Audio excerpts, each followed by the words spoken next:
Apteegitöö on hetkel apteegis muutunud intensiivsemaks ja seetõttu oleme võtnud arvesse Ravimiameti, Tervishoiuameti korraldusi ja paigaldanud apteekrite kaitseks pleksiklaasid kassadesse ja desinfitseerime rohkem pindasid.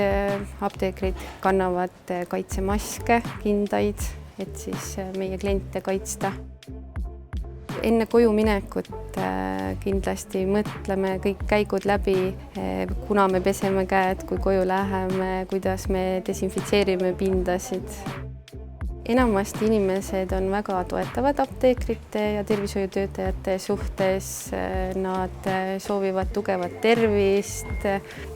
Väga üksikud, kes võib-olla antud olukorras on pisut ärevamad, ei mõista, et kõigil on rasked ja pingelised ajad ja elavad oma pahameelt siis teenindajate peal välja.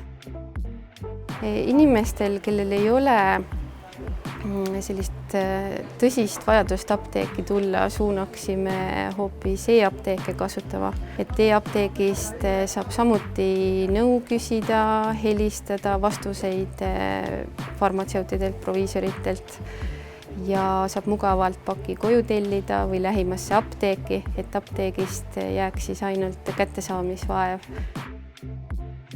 Eesti rahval soovitaks kindlasti vähe liikuda, kodus püsida, ainult vajalikud käigud toidupoodi ja äärmisel vajadusel siis apteeki ja võimalusel korraldada need käigud nii, et keegi toob siis riskirühmadele, eakatele vajalikud ravimid koju ja apteegis käiakse siis tõesti väga vajalikke ravimeid hankimas.